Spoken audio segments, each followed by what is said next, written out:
விஜய் அவர்கள் இன்னமும் அவர் நடிகராகவே இருக்கிறார். சும்மா பிளாஸ்ட் தான். ஒரு மாநாடோ இல்ல ஒரு மக்கள் சந்திப்பு நடக்கும் பொழுது ஏறக்குறைய 41 உயிர்கள் இறந்து போனது என்றால் நீ எதுக்கு அரசியலுக்கு வர்றீங்க? அரசியல்ல இன்று அட்மின் சரியில்லை, அரசு அமைப்பு சரியில்லை, ஊழல் நடக்கிறது அப்படிதான் நீ வர்றீங்க. அப்படிப்பட்ட அந்த நிகழ்வில் அந்த இதுக்காக உங்க கட்சியை சார்ந்த தலைமையில் இருக்கிற யாராவது ஒரு ஆள் என்சிஆர்பி ரிப்போர்ட்ல இந்தியாவில் அதிகமான கொள்ளைகள் நடப்பது எந்த மாநிலம் சொல்லுங்க? நான் அப்படி ஒதுங்கிக்கிறேன், வந்து பேசிட்டு போங்க. சும்மா அடிச்சிடக்கூடாது. ஜனநாயகன்ற ஒரு படம் நடிச்சுக்கிட்டு இருக்கிறாரு, படம் வேற வரப்போகுது. அக்கா ஒரு கட்சிக்கு போகும்போது ஒரு எம்எல்ஏ சென்றார். ஏன் அவங்களுக்கு சீட்டு கொடுக்கல? கூட்டணி இல்லாமல் தமிழ்நாட்டில் யாரும் ஜெயிக்க முடியாது. அது திமுகவாக இருக்கட்டும், அதிமுகவாக இருக்கட்டும். அதே அம்மையார் அந்த காலத்திலே சொன்னாங்க. என்ன சொன்னாங்க? அரசியலுக்கு வரும் பொழுது அவரை வருக வருக என்று வரவேற்றவர் எழுச்சி தமிழர். சங்கத்தமிழை கலெக்டர் டிவியிலே வரவேற்பு கொடுத்திருப்பேன். ஏனென்றால் 1000 பூக்கள் மலர வேண்டும் என்பதற்காக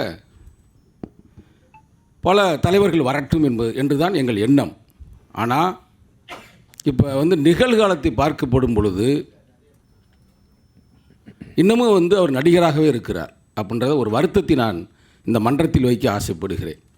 தொண்டர்கள் மாறணும், தொண்டராக இருக்கணும், இன்னும் ரசிகராக இருக்கக்கூடாது. இப்போ நல்லா யோசித்து பாருங்கள். நிறைய தரவு கொடுத்தாரு.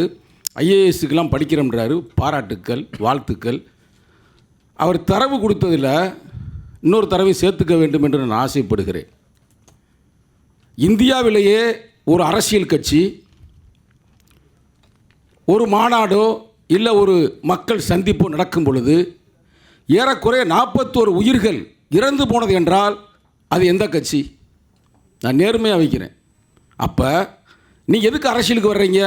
அரசியலில் இன்று அட்மின் சரியில்லை, அரசு அமைப்பு சரியில்லை, ஊழல் நடக்கிறது அப்படி தான் நீங்கள் வர்றீங்க. அதைத்தான் மையமாக வைக்கிறீர்கள். அப்போ வரும்பொழுது உங்கள் கட்சி நடத்துகின்ற உங்கள் நிகழ்வில் அதை ஏன் நீங்கள் சரி செய்யவில்லை? அதை விட முக்கியமான கேள்வி கேட்குறேன். சரி, இன்றைக்கி அதாவது இந்தியாவிலே அதிகமான அது கொலை தான், தற்கொலையா இல்லை கொலையா எப்படின்னு அதை நான் அப்புறம் வச்சுக்கிறேன்.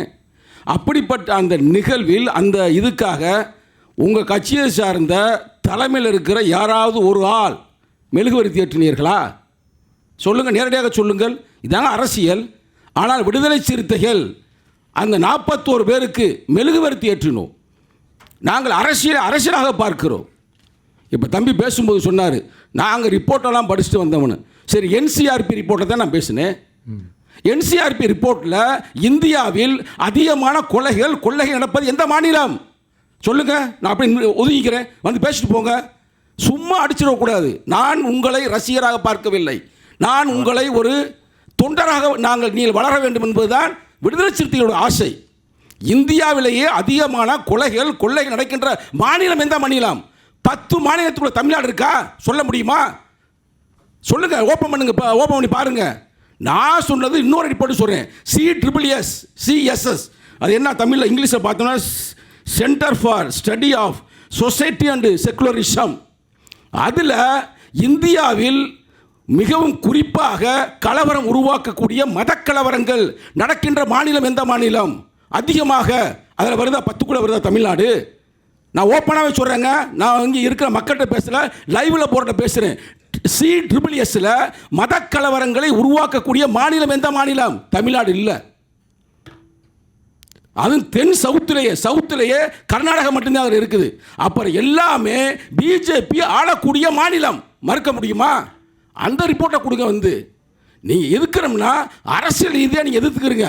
அதுக்கு பதில் சொல்வதற்கு திமுககாரங்க வருவாங்க, ஒன்றும் பிரச்சனை இல்லை. அதை விடுதலை சிறுத்தையில் பேச வேண்டிய தேவையும் இல்லை. நான் இப்போ டிவிகே பற்றி பேசுகிறேன்னா நல்ல எண்ணத்தில் தான் பேசுகிறேன். மற்றவங்க மாதிரி நான் தவறாக பேசவில்லை. கருத்துக்களை கரெக்டாக சொல்லணும்ல, ஒரு ஆதங்கத்தில் பேசுகிறேன். அந்த ஆதங்கத்தை மட்டுமல்ல, உண்மையான கருத்துக்களை சொல்ல வேண்டிய பொறுப்பு ஒவ்வொரு ஜனநாயக சக்திகளுக்கு இருக்குது. ஏன்னா அவர் ஜனநாயகன்ற ஒரு படம் நடிச்சுக்கிட்டு இருக்கிறாரு, படம் வேற வரப்போகுது. அப்போ கருத்து ஜனநாயகமாக இருக்கணும்ல. அந்த கருத்துக்கு தான் நாம் சொன்னோம். நம்ம அக்காவை பற்றி நம்ம சொல்ல ஒன்றும் பெரிய விஷயங்கள் இல்லை. அக்கா ஒரு கட்சிக்கு போகும்போது ஒரு எம்எல்ஏ சென்றார். ஆனால் அந்த கட்சி அந்த தமிழ் பெண்ணுக்கு அது எதிர்க்கட்சியாக கூட இருக்கட்டும், சங்கி கட்சியாக கூட இருக்கட்டும், அது ஒன்றும் பிரச்சனை இல்லை. ஏன் அவங்களுக்கு சீட்டு கொடுக்கல? ஏன்னா அவங்களுக்கு பிராடுத்தனம் தெரியாது. இன்னும் சொல்லப்போனால் கலவரத்தை தூண்ட தெரியாது.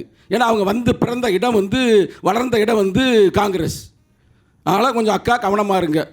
ஏன்னா பிஜேபியை பொறுத்த வரைக்கும் குற்றச்சாட்டுகள் நிறையா இருக்க வேண்டும். என்ன குற்றச்சாட்டு என்று உங்களுக்கு தெரியும். அதுக்கான பாலியல் குற்றச்சாட்டு சொல்கிறோம்னு தப்பாக எடுக்கக்கூடாது யாரும்.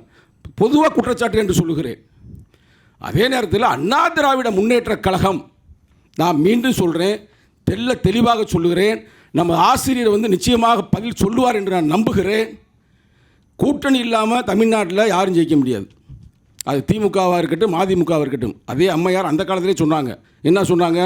அன்பு தம்பி திருமாவர்கள் வெளியேறிவிட்டார், அரசியல் அவசரம் கூடாது, எங்கிருந்தாலும் வாழ வேண்டும்னு சொன்னாப்புல யார்? அம்மா. அதே வேறவன் போகும்போது என்ன சொன்னாப்புல, காலில் இருக்கிற மயிருக்கு சமம்னு சொன்னது தான் புரட்சி தலைவி ஜெயலலிதா அம்மையார். அந்த அம்மையார் உண்மையிலேயே எந்த நோக்கத்தில் சொன்னாங்கன்றதை நான் மீண்டும் தெளிவுபடுத்துகிறேன். தமிழகம் அமைதியான பூமி, இங்கே கலவரம் இல்லாத பூமி, நான் தெரியாமல் ஒரு தவறு செய்து விட்டேன், மீண்டும் நான் அவரோடு சாகர வரைக்கும் கூட்டணி வைக்க மாட்டேன் என்று சொல்லி சொன்ன சொல்லுக்கு வாழ்ந்து காட்டிய வீர பெண்மகள். நாங்கள் அவர்களை மதிக்கின்றோம். ஆனால் சில பேர் சொல்லுவாங்க, நான் சொல்ல மாட்டேன், திமுக நீ பேசினார்னா அவர் என்ன சொல்லுவார்னா, இல்லை அந்த அம்மா கடைசியில் ஊழல் குற்றச்சாட்டுக்காகத்தான் அந்த அம்மா சிறைச்சாலையில் இருந்தாங்கன்னு சொல்லுவாங்க. பட் விடுதலை சிறுத்தைகள் அப்படிலாம் சொல்ல மாட்டாங்க. ஊழல் அது நாங்கள் சொல்லலை. ஆனால் ஊழலை பற்றி யார் பேச வேண்டும்? சீமான் கட்சி பேசலாம், ஆட்சி அதிகாரத்திற்கு வரவில்லை, அவர்கள் பேசலாம், டிவிக்கே பேசலாம். ஆனால் அதிமுக நம்ம ஆசிரியர் பேசுகிறாருன்னா அது நான் சொல்லலை, சங்கத்தமிழில் சொல்லலை, நிச்சயம் திமுக காரர்களோ மற்றவர்களோ பேசுவார்கள். சொல்லலை எல்லாத்தையும் சொல்லிட்டீங்க. அதனால் ஊழல் இன்னைக்கு பொதுப்படையாக சென்று கொண்டு இருக்கிறது. நம்மளை போன்ற இளைஞர்கள் எல்லாம் ஊழலை ஒழிக்க வேண்டும், சாதியத்தை ஒழிக்க வேண்டும், மத கலவரங்களை ஒழிக்க வேண்டும். அப்போ தான் ஜனநாயகத்தில் எல்லாருக்கும் எல்லாம் கிடைக்கும். அது வாய் சவுடாலாக இல்லாமல் அது உண்மையிலே கடைசி மனிதனுக்கும் ஜனநாயகம், எளிய மக்களுக்கும் அதிகாரத்தை வென்றெடுக்க வேண்டும். அது வென்றெடுக்க வேண்டுமென்றால் திராவிட முன்னேற்ற கழகம் தலைமையில் இருக்கின்ற, அதுவும் குறிப்பாக விடுதலை சிறுத்தையில் இருக்கின்ற அந்த திமுக வெற்றி பெறும். வெற்றி பெற்றால்தான் சங்கிகளை வேரோடு மண்ணோடும் ஒழிக்க முடியும் என்பதை மட்டும் சொல்லி உங்களிடம் விடைபெறுகிறேன். நன்றி, வணக்கம். நன்றி திரு சங்கத்தமிழர்.